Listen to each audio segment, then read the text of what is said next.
A Room with a View. Chapter 1. The Bertolini. "The Signora had no business to do it," said Miss Bartlett. "No business at all. She promised us south rooms with a view close together, instead of which here are north rooms, looking into a courtyard, and a long way apart." "Oh, Lucy! And a cockney besides," said Lucy, who had been further saddened by the Signora's unexpected accent. "It might be London." She looked at the 2 rows of English people who were sitting at the table, at the row of white bottles of water and red bottles of wine that ran between the English people, at the portraits of the late Queen and the late Poet Laureate that hung behind the English people, heavily framed, at the notice of the English Church, Reverend Cuthbert Eager, M.A. Oxon. That was the only other decoration of the wall. "Charlotte, don't you feel, too, that we might be in London? I can hardly believe that all kinds of other things are just outside. I suppose it is one's being so tired." "This meat has surely been used for soup," said Miss Bartlett, laying down her fork. "I want so to see the Arno. The rooms the Signora promised us in her letter would have looked over the Arno. The Signora had no business to do it at all." "Oh, it is a shame." "Any nook does for me," Miss Bartlett continued. "But it does seem hard that you shouldn't have a view." Lucy felt that she had been selfish. "Charlotte, you mustn't spoil me. Of course, you must look over the Arno, too." "I meant that. The first vacant room in the front." "You must have it," said Miss Bartlett, part of whose travelling expenses were paid by Lucy's mother, a piece of generosity to which she made many a tactful allusion. "No, no. You must have it. I insist on it. Your mother would never forgive me, Lucy. She would never forgive me." The ladies' voices grew animated, and, if the sad truth be owned, a little peevish. They were tired, and under the guise of unselfishness they wrangled. Some of their neighbors interchanged glances, and one of them, one of the ill-bred people whom one does meet abroad, leant forward over the table and actually intruded into their argument. He said, "I have a view, I have a view." Miss Bartlett was startled. Generally, at a pension, people looked them over for a day or 2 before speaking, and often did not find out that they would do till they had gone. She knew that the intruder was ill-bred, even before she glanced at him. He was an old man, of heavy build, with a fair, shaven face and large eyes. There was something childish in those eyes, though it was not the childishness of senility. What exactly it was Miss Bartlett did not stop to consider, for her glance passed on to his clothes. These did not attract her. He was probably trying to become acquainted with them before they got into the swim. So she assumed a dazed expression when he spoke to her, and then said, "A view? Oh, a view. How delightful a view is." "This is my son," said the old man. "His name's George. He has a view too." "Ah," said Miss Bartlett, repressing Lucy, who was about to speak. "What I mean," he continued, "is that you can have our rooms, and we'll have yours. We'll change." The better class of tourist was shocked at this, and sympathized with the newcomers. Miss Bartlett, in reply, opened her mouth as little as possible, and said, "Thank you very much indeed. That is out of the question." "Why?" said the old man, with both fists on the table. "Because it is quite out of the question, thank you." "You see, we don't like to take," began Lucy. Her cousin again repressed her. "But why?" he persisted. "Women like looking at a view. Men don't." And he thumped with his fists like a naughty child, and turned to his son, saying, "George, persuade them." "It's so obvious they should have the rooms," said the son. "There's nothing else to say." He did not look at the ladies as he spoke, but his voice was perplexed and sorrowful. Lucy, too, was perplexed, but she saw that they were in for what is known as quite a scene, and she had an odd feeling that whenever these ill-bred tourists spoke the contest widened and deepened till it dealt, not with rooms and views, but with something quite different, whose existence she had not realized before. Now the old man attacked Miss Bartlett almost violently. Why should she not change? What possible objection had she? They would clear out in half an hour. Miss Bartlett, though skilled in the delicacies of conversation, was powerless in the presence of brutality. It was impossible to snub anyone so gross. Her face reddened with displeasure. She looked around as much as to say, "Are you all like this?" And 2 little old ladies, who were sitting further up the table, with shawls hanging over the backs of the chairs, looked back, clearly indicating, "We are not. We are genteel." "Eat your dinner, dear," she said to Lucy, and began to toy again with the meat that she had once censured. Lucy mumbled that those seemed very odd people opposite. "Eat your dinner, dear. This pension is a failure. Tomorrow we will make a change." Hardly had she announced this fell decision when she reversed it. The curtains at the end of the room parted, and revealed a clergyman, stout but attractive, who hurried forward to take his place at the table, cheerfully apologizing for his lateness. Lucy, who had not yet acquired decency, at once rose to her feet, exclaiming, "Oh, why, it's Mr. Beebe! Oh, how perfectly lovely! Oh, Charlotte, we must stop now, however bad the rooms are." "Oh," Miss Bartlett said, with more restraint. "How do you do, Mr. Beebe? I expect that you have forgotten us, Miss Bartlett and Miss Honeychurch, who were at Tunbridge Wells when you helped the vicar of St. Peter's that very cold Easter." The clergyman, who had the air of one on a holiday, did not remember the ladies quite as clearly as they remembered him. But he came forward pleasantly enough and accepted the chair into which he was beckoned by Lucy. "I am so glad to see you," said the girl, who was in a state of spiritual starvation, and would have been glad to see the waiter if her cousin had permitted it. "Just fancy how small the world is. Summer Street, too, makes it so specially funny." "Miss Honeychurch lives in the parish of Summer Street," said Miss Bartlett, filling up the gap, "and she happened to tell me in the course of conversation that you have just accepted the living." "Yes, I heard from Mother so last week. She didn't know that I knew you at Tunbridge Wells, but I wrote back at once, and I said, 'Mr. Beebe is.'" "Quite right," said the clergyman. "I move into the rectory at Summer Street next June. I am lucky to be appointed to such a charming neighborhood. Oh, how glad I am! The name of our house is Windy Corner." Mr. Beebe bowed. "There is Mother and me generally, and my brother, though it's not often we get him to see it. The church is rather far off, I mean. Lucy, dearest, let Mr. Beebe eat his dinner." "I am eating it, thank you, and enjoying it." He preferred to talk to Lucy, whose playing he remembered, rather than to Miss Bartlett, who probably remembered his sermons. He asked the girl whether she knew Florence well, and was informed at some length that she had never been there before. It is delightful to advise a newcomer, and he was first in the field. "Don't neglect the country round," his advice concluded. "The first fine afternoon drive up to Fiesole, and round by Settignano, or something of that sort." "No," cried a voice from the top of the table. "Mr. Beebe, you are wrong. The first fine afternoon your ladies must go to Prato." "That lady looks so clever," whispered Miss Bartlett to her cousin. "We are in luck."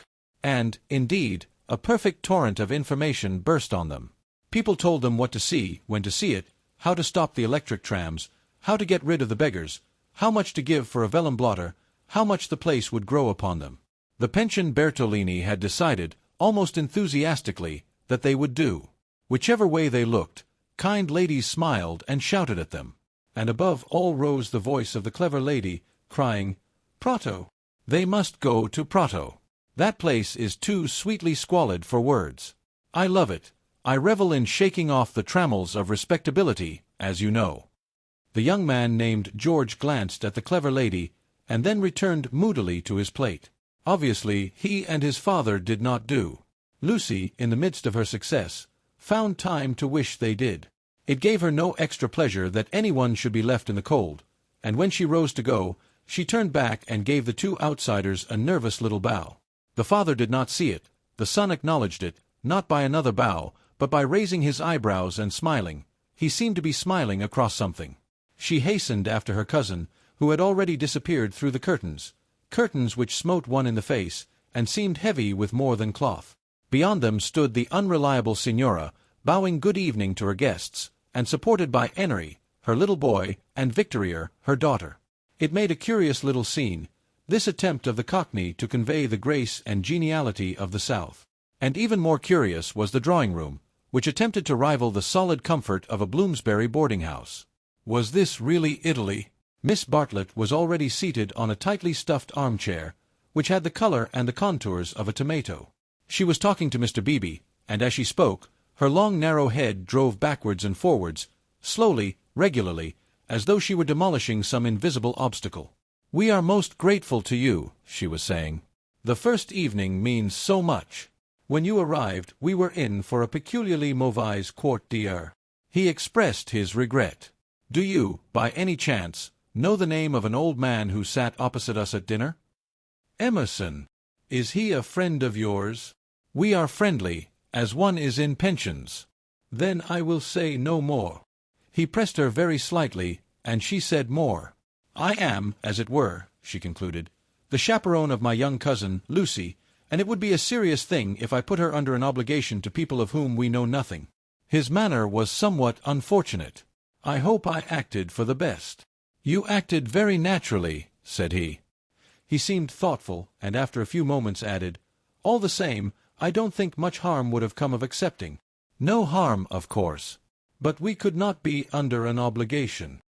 He is rather a peculiar man. Again he hesitated, and then said gently, I think he would not take advantage of your acceptance, nor expect you to show gratitude.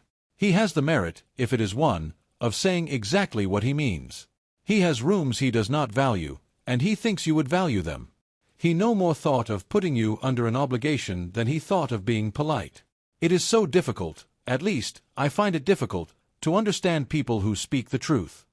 Lucy was pleased, and said, I was hoping that he was nice. I do so always hope that people will be nice. I think he is nice and tiresome. I differ from him on almost every point of any importance, and so, I expect, I may say I hope, you will differ. But his is a type one disagrees with rather than deplores. When he first came here, he not unnaturally put people's backs up. He has no tact and no manners. I don't mean by that he has bad manners, and he will not keep his opinions to himself. We nearly complained about him to our depressing Signora, but I am glad to say we thought better of it. Am I to conclude, said Miss Bartlett, that he is a socialist? Mr. Beebe accepted the convenient word, not without a slight twitching of the lips. And presumably he has brought up his son to be a socialist, too? I hardly know George, for he hasn't learnt to talk yet. He seems a nice creature, and I think he has brains. Of course, he has all his father's mannerisms, and it is quite possible that he, too, may be a socialist. Oh, you relieve me, said Miss Bartlett. So you think I ought to have accepted their offer? You feel I have been narrow-minded and suspicious. Not at all, he answered. I never suggested that. But ought I not to apologize, at all events, for my apparent rudeness? He replied, with some irritation, that it would be quite unnecessary, and got up from his seat to go to the smoking-room. Was I a bore? Said Miss Bartlett, as soon as he had disappeared. Why didn't you talk, Lucy? He prefers young people, I'm sure. I do hope I haven't monopolized him. I hoped you would have him all the evening, as well as all dinner-time. He is nice, exclaimed Lucy. Just what I remember. He seems to see good in everyone. No one would take him for a clergyman. My dear Lucia. Well, you know what I mean. And you know how clergymen generally laugh. Mr. Beebe laughs just like an ordinary man. Funny girl. How you do remind me of your mother. I wonder if she will approve of Mr. Beebe. I'm sure she will, and so will Freddie. I think everyone at Windy Corner will approve. It is the fashionable world. I am used to Tunbridge Wells, where we are all hopelessly behind the times. Yes, said Lucy despondently. There was a haze of disapproval in the air, but whether the disapproval was of herself, or of Mr. Beebe, or of the fashionable world at Windy Corner, or of the narrow world at Tunbridge Wells, she could not determine. She tried to locate it, but as usual she blundered. Miss Bartlett sedulously denied disapproving of anyone, and added, I am afraid you are finding me a very depressing companion. And the girl again thought, I must have been selfish or unkind, I must be more careful. It is so dreadful for Charlotte, being poor. Fortunately, one of the little old ladies, who for some time had been smiling very benignly, now approached and asked if she might be allowed to sit where Mr. Beebe had sat. Permission granted, she began to chatter gently about Italy, the plunge it had been to come there, the gratifying success of the plunge, the improvement in her sister's health, the necessity of closing the bedroom windows at night, and of thoroughly emptying the water bottles in the morning. She handled her subjects agreeably, and they were, perhaps, more worthy of attention than the high discourse upon Guelphs and Ghibellines which was proceeding tempestuously at the other end of the room. It was a real catastrophe, not a mere episode, that evening of hers at Venice, when she had found in her bedroom something that is one worse than a flea, though one better than something else. But here you are as safe as in England. Signora Bertolini is so English. Yet our rooms smell, said poor Lucy. "We dread going to bed." "Ah, then you look into the court." She sighed. "If only Mr. Emerson was more tactful. We were so sorry for you at dinner. I think he was meaning to be kind." "Undoubtedly he was," said Miss Bartlett. "Mr. Beebe has just been scolding me for my suspicious nature. Of course, I was holding back on my cousin's account." "Of course," said the little old lady, and they murmured that one could not be too careful with a young girl. Lucy tried to look demure, but could not help feeling a great fool. No one was careful with her at home, or, at all events, she had not noticed it. "About old Mr. Emerson, I hardly know. No, he is not tactful. Yet, have you ever noticed that there are people who do things which are most indelicate, and yet, at the same time, beautiful?" "Beautiful," said Miss Bartlett, puzzled at the word. "Are not beauty and delicacy the same?" "So one would have thought," said the other helplessly. "But things are so difficult, I sometimes think." She proceeded no further into things, for Mr. Beebe reappeared, looking extremely pleasant. "Miss Bartlett," he cried, "it's all right about the rooms. I'm so glad. Mr. Emerson was talking about it in the smoking-room, and knowing what I did, I encouraged him to make the offer again. He has let me come and ask you. He would be so pleased." "Oh, Charlotte," cried Lucy to her cousin, "we must have the rooms now. The old man is just as nice and kind as he can be." Miss Bartlett was silent.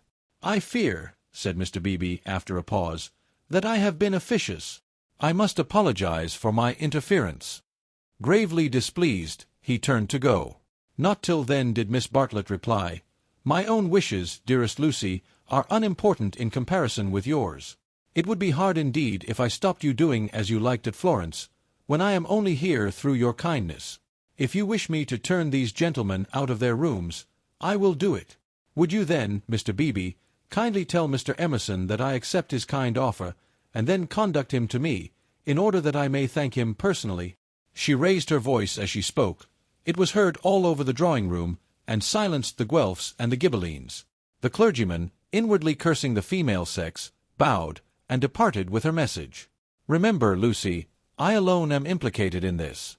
I do not wish the acceptance to come from you. Grant me that, at all events."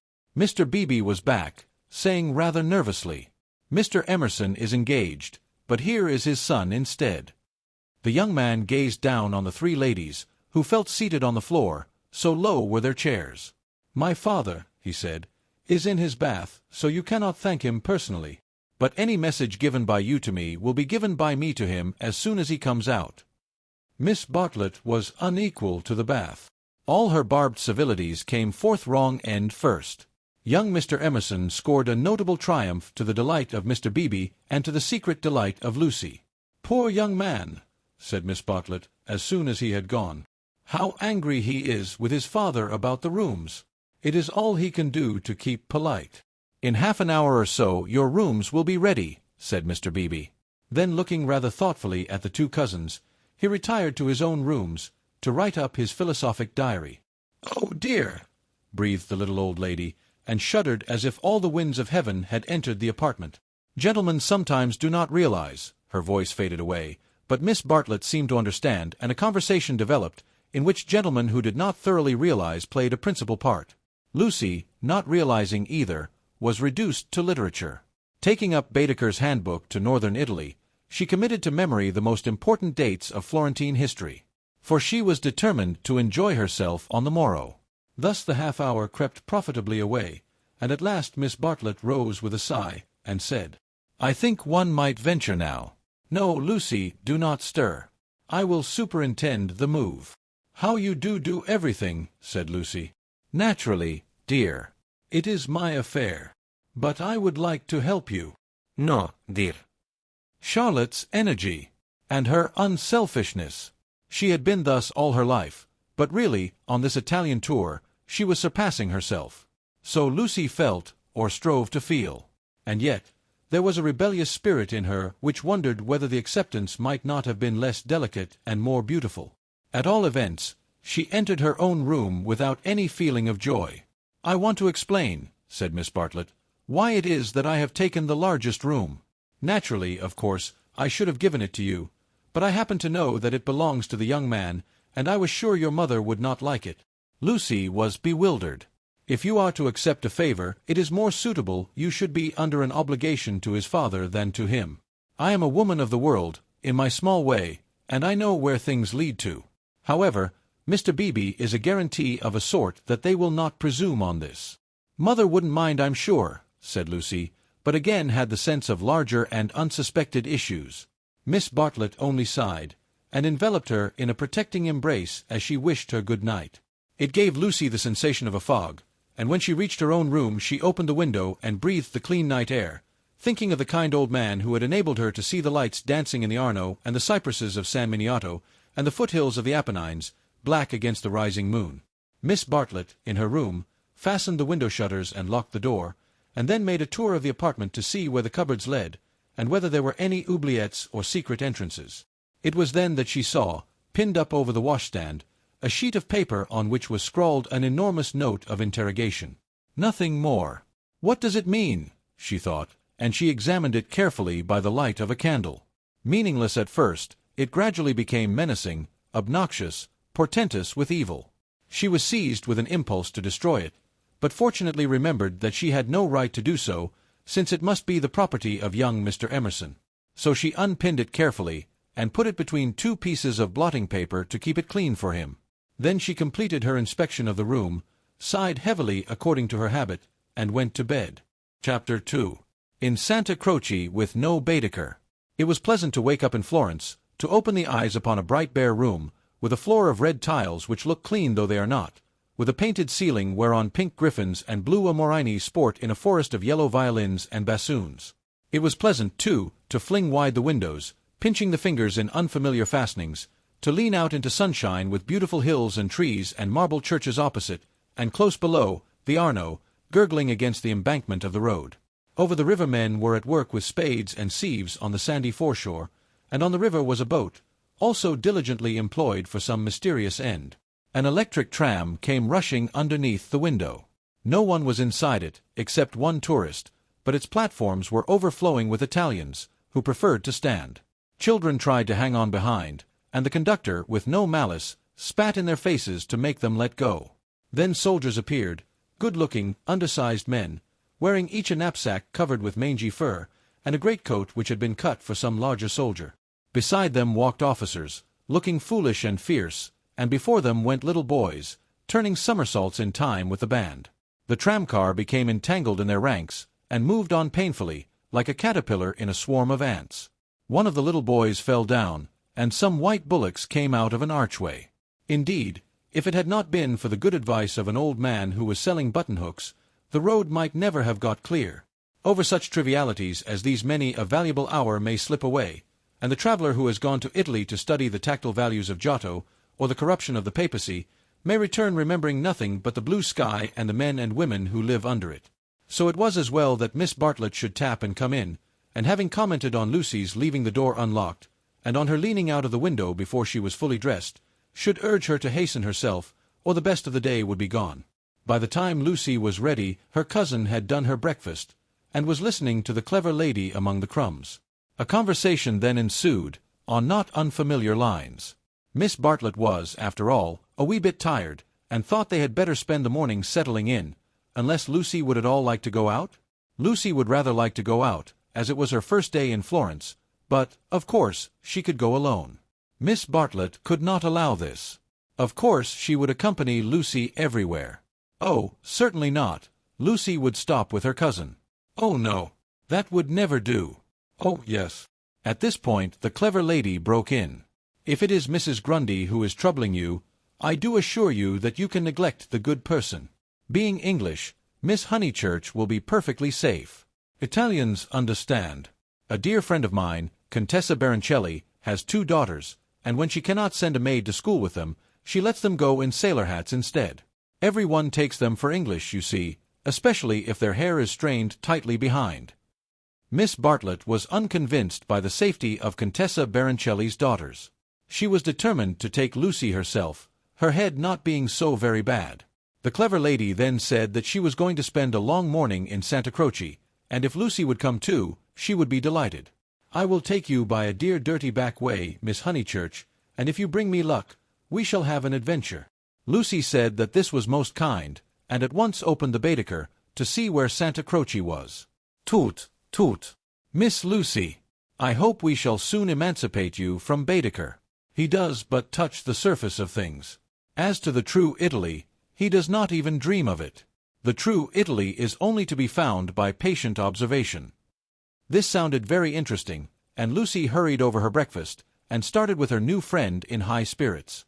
Italy was coming at last. The Cockney Signora and her works had vanished like a bad dream. Miss Lavish, for that was the clever lady's name, turned to the right along the sunny Lung Arno. How delightfully warm! But a wind down the side streets cut like a knife, didn't it? Ponte alle Grazie, particularly interesting, mentioned by Dante. San Miniato, beautiful as well as interesting. The crucifix that kissed a murderer. Miss Honeychurch would remember the story. The men on the river were fishing. Untrue, but then so is most information. Then Miss Lavish darted under the archway of the White Bullocks, and she stopped, and she cried, "A smell! A true Florentine smell! Every city, let me teach you, has its own smell." "Is it a very nice smell?" said Lucy, who had inherited from her mother a distaste to dirt. "One doesn't come to Italy for niceness," was the retort. "One comes for life." "Buongiorno." "Buongiorno," bowing right and left. "Look at that adorable wine cart. How the driver stares at us, dear, simple soul." So Miss Lavish proceeded through the streets of the city of Florence, short, fidgety, and playful as a kitten, though without a kitten's grace.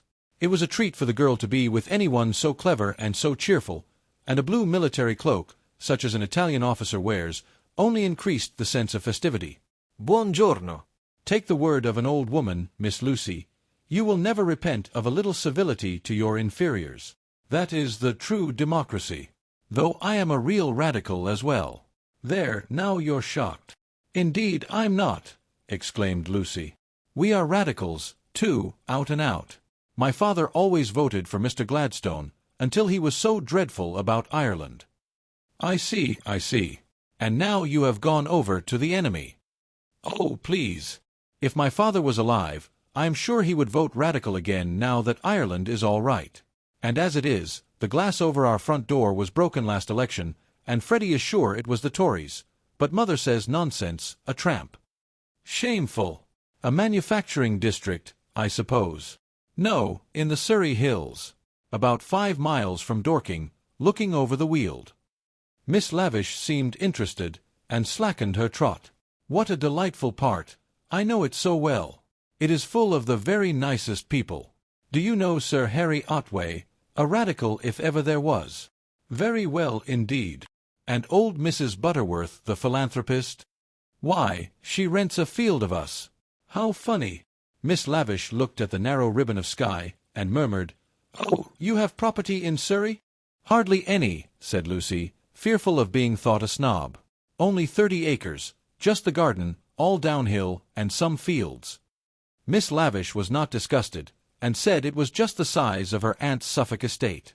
Italy receded.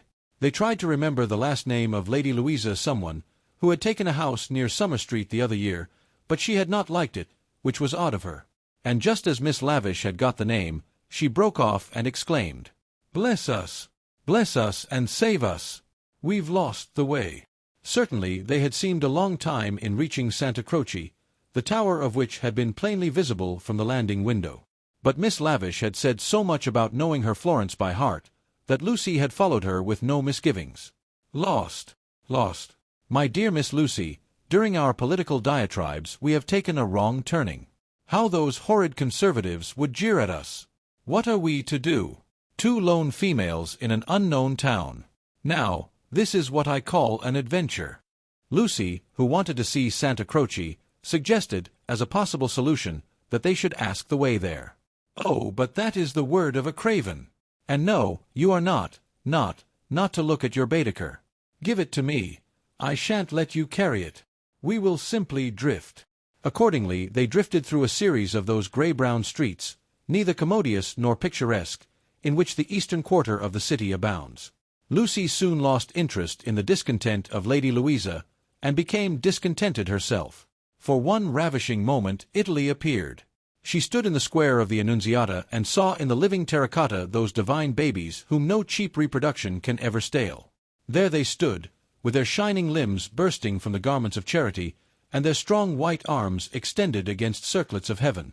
Lucy thought she had never seen anything more beautiful, but Miss Lavish, with a shriek of dismay, dragged her forward, declaring that they were out of their path now by at least a mile. The hour was approaching at which the continental breakfast begins, or rather ceases, to tell, and the ladies bought some hot chestnut paste out of a little shop, because it looked so typical. It tasted partly of the paper in which it was wrapped, partly of hair oil, partly of the great unknown. But it gave them strength to drift into another piazza, large and dusty, on the farther side of which rose a black and white facade of surpassing ugliness. Miss Lavish spoke to it dramatically. It was Santa Croce. The adventure was over. Stop a minute. Let those two people go on, or I shall have to speak to them. I do detest conventional intercourse. Nasty. They are going into the church, too. Oh, the Britisher abroad. We sat opposite them at dinner last night. They have given us their rooms. They were so very kind. Look at their figures, laughed Miss Lavish. They walk through my Italy like a pair of cows. It's very naughty of me, but I would like to set an examination paper at Dover and turn back every tourist who couldn't pass it. What would you ask us? Miss Lavish laid her hand pleasantly on Lucy's arm, as if to suggest that she, at all events, would get full marks. In this exalted mood they reached the steps of the great church, and were about to enter it when Miss Lavish stopped, squeaked, flung up her arms, and cried, "There goes my local color box. I must have a word with him." And in a moment she was away over the piazza, her military cloak flapping in the wind, nor did she slacken speed till she caught up an old man with white whiskers and nipped him playfully upon the arm. Lucy waited for nearly 10 minutes. Then she began to get tired. The beggars worried her, the dust blew in her eyes, and she remembered that a young girl ought not to loiter in public places. She descended slowly into the piazza with the intention of rejoining Miss Lavish, who was really almost too original. But at that moment Miss Lavish and her local color box moved also, and disappeared down a side street, both gesticulating largely. Tears of indignation came to Lucy's eyes, partly because Miss Lavish had jilted her, partly because she had taken her Baedeker. How could she find her way home? How could she find her way about in Santa Croce? Her first morning was ruined, and she might never be in Florence again. A few minutes ago she had been all high spirits, talking as a woman of culture, and half persuading herself that she was full of originality. Now she entered the church depressed and humiliated, not even able to remember whether it was built by the Franciscans or the Dominicans.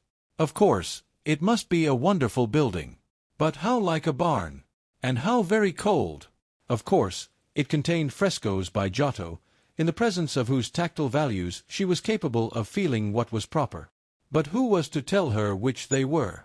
She walked about disdainfully, unwilling to be enthusiastic over monuments of uncertain authorship or date. There was no one even to tell her which, of all the sepulchral slabs that paved the nave and transepts, was the one that was really beautiful, the one that had been most praised by Mr. Ruskin. Then the pernicious charm of Italy worked on her, and, instead of acquiring information, she began to be happy. She puzzled out the Italian notices, the notices that forbade people to introduce dogs into the church, the notice that prayed people, in the interest of health and out of respect to the sacred edifice in which they found themselves, not to spit. She watched the tourists. Their noses were as red as their Baedekers, so cold was Santa Croce.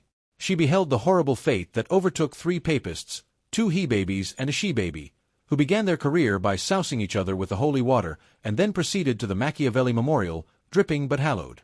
Advancing towards it very slowly and from immense distances, they touched the stone with their fingers, with their handkerchiefs, with their heads, and then retreated. What could this mean? They did it again and again. Then Lucy realized that they had mistaken Machiavelli for some saint, hoping to acquire virtue. Punishment followed quickly. The smallest he-baby stumbled over one of the sepulchral slabs so much admired by Mr. Ruskin, and entangled his feet in the features of a recumbent bishop. Protestant as she was, Lucy darted forward. She was too late. He fell heavily upon the prelate's upturned toes. "Hateful bishop!" exclaimed the voice of old Mr. Emerson, who had darted forward also. "Hard in life, hard in death. Go out into the sunshine, little boy, and kiss your hand to the sun, for that is where you ought to be. Intolerable bishop! The child screamed frantically at these words, and at these dreadful people who picked him up, dusted him, rubbed his bruises, and told him not to be superstitious. "Look at him," said Mr. Emerson to Lucy. "Here's a mess, a baby hurt, cold, and frightened. But what else can you expect from a church?" The child's legs had become as melting wax. Each time that old Mr. Emerson and Lucy set it erect it collapsed with a roar. Fortunately, an Italian lady, who ought to have been saying her prayers, came to the rescue. By some mysterious virtue, which mothers alone possess, she stiffened the little boy's backbone and imparted strength to his knees. He stood. Still gibbering with agitation, he walked away. "You are a clever woman," said Mr. Emerson. "You have done more than all the relics in the world. I am not of your creed, but I do believe in those who make their fellow creatures happy. There is no scheme of the universe." He paused for a phrase. "Niente," said the Italian lady, and returned to her prayers. "I'm not sure she understands English," suggested Lucy. In her chastened mood she no longer despised the Emersons. She was determined to be gracious to them, beautiful rather than delicate, and, if possible, to erase Miss Bartlett's civility by some gracious reference to the pleasant rooms. "That woman understands everything," was Mr. Emerson's reply. "But what are you doing here? Are you doing the church? Are you through with the church?" "No," cried Lucy, remembering her grievance. "I came here with Miss Lavish, who was to explain everything, and just by the door, it is too bad." She simply ran away, and after waiting quite a time, I had to come in by myself. "Why shouldn't you?" said Mr. Emerson. "Yes, why shouldn't you come by yourself?" said the son, addressing the young lady for the first time. "But Miss Lavish has even taken away Baedeker." "Baedeker," said Mr. Emerson. "I'm glad it's that you minded. It's worth minding, the loss of a Baedeker. That's worth minding." Lucy was puzzled. She was again conscious of some new idea, and was not sure whither it would lead her. "If you've no Baedeker," said the son, "you'd better join us." Was this where the idea would lead? She took refuge in her dignity. "Thank you very much, but I could not think of that. I hope you do not suppose that I came to join on to you. I really came to help with the child, and to thank you for so kindly giving us your rooms last night. I hope that you have not been put to any great inconvenience." "My dear," said the old man gently, "I think that you are repeating what you have heard older people say. You are pretending to be touchy, but you are not really. Stop being so tiresome, and tell me instead what part of the church you want to see. To take you to it will be a real pleasure." Now, this was abominably impertinent, and she ought to have been furious. But it is sometimes as difficult to lose one's temper as it is difficult at other times to keep it. Lucy could not get cross. Mr. Emerson was an old man, and surely a girl might humor him. On the other hand, his son was a young man, and she felt that a girl ought to be offended with him, or at all events be offended before him. It was at him that she gazed before replying. "I am not touchy, I hope. It is the Giottos that I want to see, if you will kindly tell me which they are." The son nodded. With a look of somber satisfaction, he led the way to the Peruzzi chapel. There was a hint of the teacher about him. She felt like a child in school who had answered a question rightly. The chapel was already filled with an earnest congregation, and out of them rose the voice of a lecturer, directing them how to worship Giotto, not by tactful valuations, but by the standards of the Spirit. "Remember," he was saying, "the facts about this church of Santa Croce, how it was built by faith in the full fervor of medievalism before any taint of the Renaissance had appeared. Observe how Giotto in these frescoes, now, unhappily, ruined by restoration, is untroubled by the snares of anatomy and perspective. Could anything be more majestic, more pathetic, beautiful, true? How little, we feel, avails knowledge and technical cleverness against a man who truly feels." "No," exclaimed Mr. Emerson, in much too loud a voice for church. "Remember nothing of the sort. Built by faith indeed. That simply means the workmen weren't paid properly. And as for the frescoes, I see no truth in them. Look at that fat man in blue. He must weigh as much as I do, and he is shooting into the sky like an air balloon." He was referring to the fresco of the Ascension of St. John. Inside, the lecturer's voice faltered, as well it might. The audience shifted uneasily, and so did Lucy. She was sure that she ought not to be with these men, but they had cast a spell over her. They were so serious and so strange that she could not remember how to behave. Now, did this happen, or didn't it? Yes or no? George replied, "It happened like this, if it happened at all. I would rather go up to heaven by myself than be pushed by cherubs, and if I got there I should like my friends to lean out of it, just as they do here." "You will never go up," said his father. "You and I, dear boy, will lie at peace in the earth that bore us, and our names will disappear as surely as our work survives. Some of the people can only see the empty grave, not the saint, whoever he is, going up. It did happen like that, if it happened at all." "Pardon me," said a frigid voice. "The chapel is somewhat small for 2 parties. We will incommode you no longer." The lecturer was a clergyman, and his audience must be also his flock, for they held prayer books as well as guide-books in their hands. They filed out of the chapel in silence. Amongst them were the 2 little old ladies of the pension Bertolini, Miss Teresa and Miss Catherine Allen. "Stop!" cried Mr. Emerson. "There's plenty of room for us all. Stop!" The procession disappeared without a word. Soon the lecturer could be heard in the next chapel, describing the life of St. Francis. "George, I do believe that clergyman is the Brixton curate." George went into the next chapel and returned, saying, "Perhaps he is. I don't remember. Then I had better speak to him and remind him who I am. It's that Mr. Eager. Why did he go? Did we talk too loud? How vexatious! I shall go and say we are sorry. Hadn't I better? Then perhaps he will come back." "He will not come back," said George. But Mr. Emerson, contrite and unhappy, hurried away to apologize to the Reverend Cuthbert Eager.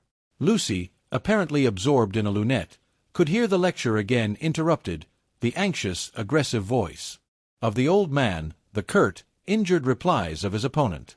The son, who took every little contretemps as if it were a tragedy, was listening also. "My father has that effect on nearly everyone," he informed her. "He will try to be kind." "I hope we all try," said she, smiling nervously, "because we think it improves our characters. But he is kind to people because he loves them, and they find him out, and are offended or frightened." "How silly of them," said Lucy, though in her heart she sympathized. "I think that a kind action done tactfully—" "Tact!" He threw up his head in disdain. Apparently she had given the wrong answer. She watched the singular creature pace up and down the chapel. For a young man his face was rugged, and, until the shadows fell upon it, hard. Enshadowed, it sprang into tenderness. She saw him once again at Rome, on the ceiling of the Sistine Chapel, carrying a burden of acorns. Healthy and muscular, he yet gave her the feeling of grayness, of tragedy that might only find solution in the night. The feeling soon passed. It was unlike her to have entertained anything so subtle. Born of silence and of unknown emotion, it passed when Mr. Emerson returned, and she could re-enter the world of rapid talk, which was alone familiar to her. "Were you snubbed?" asked his son tranquilly. "But we have spoilt the pleasure of I don't know how many people. They won't come back." Full of innate sympathy, quickness to perceive good in others, vision of the brotherhood of man, scraps of the lecture on St. Francis came floating round the partition wall. "Don't let us spoil yours," he continued to Lucy. "Have you looked at those saints?" "Yes," said Lucy. "They are lovely. Do you know which is the tombstone that is praised in Ruskin?" He did not know, and suggested that they should try to guess it. George, rather to her relief, refused to move, and she and the old man wandered not unpleasantly about Santa Croce, which, though it is like a barn, has harvested many beautiful things inside its walls. There were also beggars to avoid and guides to dodge round the pillars, and an old lady with her dog, and here and there a priest modestly edging to his mass through the groups of tourists. But Mr. Emerson was only half interested. He watched the lecturer, whose success he believed he had impaired, and then he anxiously watched his son. "Why will he look at that fresco?" he said uneasily. "I saw nothing in it." "I like Giotto," she replied. "It is so wonderful what they say about his tactile values. Though I like things like the Della Robbia babies better." "So you ought. A baby is worth a dozen saints. And my baby's worth the whole of paradise, and as far as I can see he lives in hell." Lucy again felt that this did not do. "In hell," he repeated. "He's unhappy." "Oh dear," said Lucy. "How can he be unhappy when he is strong and alive? What more is one to give him? And think how he has been brought up, free from all the superstition and ignorance that lead men to hate one another in the name of God. With such an education as that, I thought he was bound to grow up happy." She was no theologian, but she felt that here was a very foolish old man, as well as a very irreligious one. She also felt that her mother might not like her talking to that kind of person, and that Charlotte would object most strongly. "What are we to do with him?" he asked. "He comes out for his holiday to Italy, and behaves like that, like the little child who ought to have been playing, and who hurt himself upon the tombstone." "What did you say?" Lucy had made no suggestion. Suddenly he said, "Now don't be stupid over this. I don't require you to fall in love with my boy, but I do think you might try and understand him. You are nearer his age, and if you let yourself go I am sure you are sensible. You might help me. He has known so few women, and you have the time. You stop here several weeks, I suppose? But let yourself go. You are inclined to get muddled, if I may judge from last night. Let yourself go. Pull out from the depths those thoughts that you do not understand, and spread them out in the sunlight and know the meaning of them. By understanding George you may learn to understand yourself. It will be good for both of you." To this extraordinary speech Lucy found no answer. "I only know what it is that's wrong with him, not why it is." "And what is it?" asked Lucy fearfully, expecting some harrowing tale. "The old trouble. Things won't fit." "What things?" "The things of the universe. It is quite true. They don't." "Oh, Mr. Emerson, whatever do you mean?" In his ordinary voice, so that she scarcely realized he was quoting poetry, he said, "From far, from eve and morning, and yon 12-winded sky, the stuff of life to knit me, blew hither, here am I." George and I both know this, but why does it distress him? We know that we come from the winds, and that we shall return to them, that all life is perhaps a knot, a tangle, a blemish in the eternal smoothness. But why should this make us unhappy? Let us rather love one another, and work and rejoice. I don't believe in this world's sorrow. Miss Honeychurch assented. "Then make my boy think like us. Make him realize that by the side of the everlasting why there is a yes, a transitory yes if you like, but a yes." Suddenly she laughed. Surely one ought to laugh. A young man melancholy because the universe wouldn't fit, because life was a tangle or a wind, or a yes, or something. "I'm very sorry," she cried. "You'll think me unfeeling, but... Then she became matronly. "Oh, but your son wants employment. Has he no particular hobby?" "Why, I myself have worries, but I can generally forget them at the piano, and collecting stamps did no end of good for my brother. Perhaps Italy bores him. You ought to try the Alps or the lakes." The old man's face saddened, and he touched her gently with his hand. This did not alarm her. She thought that her advice had impressed him and that he was thanking her for it. Indeed, he no longer alarmed her at all. She regarded him as a kind thing, but quite silly. Her feelings were as inflated spiritually as they had been an hour ago aesthetically, before she lost Baedeker. The dear George, now striding towards them over the tombstones, seemed both pitiable and absurd. He approached, his face in the shadow. He said, "Miss Bartlett." "Oh, good gracious me," said Lucy, suddenly collapsing and again seeing the whole of life in a new perspective. Where? In the nave. I see. Those gossiping little Miss Allens must have—" She checked herself. "Poor girl!" exploded Mr. Emerson. "Poor girl!" She could not let this pass, for it was just what she was feeling herself. "Poor girl!" I fail to understand the point of that remark. I think myself a very fortunate girl, I assure you. I'm thoroughly happy, and having a splendid time. Pray don't waste time mourning over me. There's enough sorrow in the world, isn't there, without trying to invent it. Goodbye. Thank you both so much for all your kindness. Ah, yes. There does come my cousin. A delightful morning. Santa Croce is a wonderful church." She joined her cousin.